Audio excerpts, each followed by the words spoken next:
Ayon dito sa mga nag-oobserba dito sa guard rotation ng San Miguel Beer, sigurado ako na balitaan nyo na meron ng mga guards ng SMP ang magpapaalam daw dahil nga dito sa magandang pinapakita ni Keith Jimenez. Kumbaga, itong offer sheet ay isang senyalis na ang San Miguel ay handa itong bigyan ng kontrata at pangalawa gusto na nilang pabatain yung kanilang backcourt. So ang tanong ngayon, sino kaya ang papalitan? Dahil mukhang ang mangyayari daw ang magiging main point guard ng San Miguel Beer ay itong si Terence Romeo. Indication yan dahil binigyan siya ng 2-year contract. So ang magiging backup niyan daw malamang ay itong si Keith Jimenez. So ang tanong, sino yung magiging pangatlong point guard kaya? Si Chris Ross o si Simon Enciso? Siguro iisipin nila pwede naman yung apat na yan. Pero medyo mahirap kasi nandiyan pa si Jericho Cruz at si CJ Perez doon sa shooting guard. So mahirap mong ipag-adjust yung mga playing time nila dahil syempre kung merong isang player dyan na uminit, hindi mo naman pwedeng ilabas. So kinakmang magandang situation dyan, may dalawa kang point guard at isa pa na backup. Katulad nitong si Paul Samar dati. Just in case merong isang ma-injure. At dahil mahusay na defensive player itong si Chris Ross, may mga naniniwala na baka ang i-trade dyan sa bandang huli ay itong si Simon Enciso. Ayon doon sa mga reports, ang main talent kasi nito si Enciso sa San Miguel Beer, yung naidadala niya talaga ay yung kanyang opensa, yung 3-point shooting. Pero kung ito si Keith Jimenez ay maging mahusay na offensive player, kumbaga ma-fill upan niya yung role nitong si Simon Enciso. Ito si Chris Ross medyo mahirap i-fill up yung role niya dahil napakahusay niyang defensive player at yung experience niya. So baka yan ay hindi palitan ng San Miguel Beer at baka nga itong si Simon Enciso ang mapalitan at matrade na. Mukhang naka-jackpot ang Barangay Ginebra dito sa kanilang draft pick na si Kim Aurin. Itong si Aurin ay napansin na natin yung kanyang kakayahan doon sa PBA on tour kung saan madalas siya ang nagiging kumbagay go-to player ng Barangay Ginebra. Pero ngayon dito ro sa mga practices nagpapakitang gilas talaga ito at nai-impress yung coaching staff. Kahit si team ko na Richard Del Rosario ay busy sa Gilas Pilipinas, ang mga nabanggit na player ito si Aurin ay gumagawa daw ng magandang performance dito sa practice at syempre nakakarating yan dito kay Coach Tim Cone. Ito si Aurin ay isang 6'2 guard at dahil nga medyo depleted itong guard ng lineup ng Ginebra, hindi pa 100% fit si L.A. Tenorio at out for the season pa itong si Jeremiah Gray, ay magkakaroon siya ng tsansa na maglaro. Kumbaga ito na ang pagkakataon niya na ipakita kung ano ang kaya niyang gawin para dito sa Barangay Ginebra. Of course, nandiyan si Maverick Ahanmisi pero kinakailangan pa siyempre niya na mag-adjust to sa magiging role niya sa Gene Kings. At pagkakataon na to para kay Aurin na ipakita na siya ay kumbaga talagang dapat na nandito sa PBA. Sa ngayon, aabangan natin kung ano magiging performance ito si Aurin at syempre kung paano yung playing time na ibibigay sa kanya.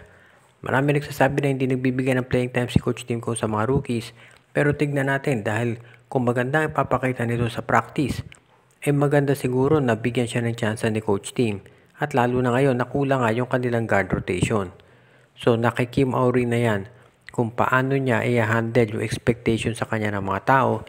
Dahil syempre kahit paano medyo mataas yung expectations dahil maganda pinakita niya doon sa PBA on tour.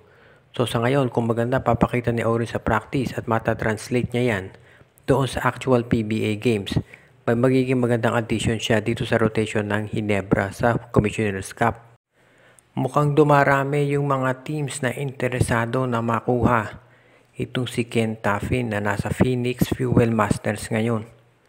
At ang isa daw doon sa mga tumitingin sa kanya ngayon ay itong Magnolia Chicken Templados na gustong magdagdag ng isa pang outside shooter. Tandaan kasi natin itong mga big men itong Magnolia, itong si Abo Tratter, si Ian Sanggalang at si James Laput ay strictly sa loob ang laro. Si Ian Sanggalang meron niyang perimeter shooting pero hindi masyadong na-extend. Kumbaga ang laro niya talaga sa poste. Pareho nito si Tratter at si Laput.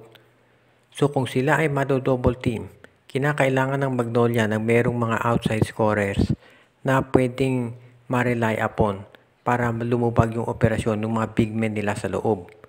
At syempre, of course nandiyan si Rom De La Rosa, pero Ang tingin ng iba, mukhang mas maganda kung meron kang Ken Taffin dahil ito raw ay mas reliable na 3-point shooter at pwede rin siya na maging defensive player. Ang tingin nila dito kay Ken Taffin, sabi ito sa scouting reports, ay parang Matthew Wright o Marshall Lassiter yung scoring nito. So kung may ganyan ng Magnolia, lalong lalakas yung kanilang lineup. Yun nga lang ang tanong, sino pwede nilang ibigay dito sa Phoenix Fuel Masters para makuha ang number 1 pick, ang first round pick na yan. Siyempre, hindi naman yan basta-basta pakakawala ng Phoenix. At gugustuhin siyempre ng Phoenix na kung yan ay mapapalitan, ay makakakuha sila ng isang sulit team player na kapalit. Siguro titignan muna na Phoenix kung ano magiging laro niya dito sa Commissioner's Cup. Or, unless maganda, i-offer talaga ng Magnolia at baka ma-trade na agad yan. Katulad dito si Henry Galinato na na-trade kagad ng Rain or Shine dito sa TNT kahit hindi pa nagsisimula yung Commissioner's Cup. So abangan natin kung ano ang i-offer ng Magnolia para dito kay Ken Taffin para ito ay kanilang makuha. Mukhang hindi pa tapos ang Converge Fiber Xers dito sa kanilang mga ginagawang player movement. Siyempre marami silang nakuha draft picks kabilang si Shawnee Winston. Napakawala na si Maverick Hanlisi at itong si Jeron Teng. Pero mukhang ngayon gustong magdagdag nila ng mga panibagong player. Siyempre kung of course nakita na natin yung nangyari dito kay Shawnee Winston. Kumbaga siya ang pumalit dito kay Maverick Hanlisi kasi pareho sila ng posisyon. So ngayon mukhang hahanapin naman ng Converge Fiber Xers ay isang player na pwedeng pumalit dito sa posisyon sa small forward nitong si Jeron Teng. Siyempre hindi magiging madali yan dahil mahusay na player si Jeron.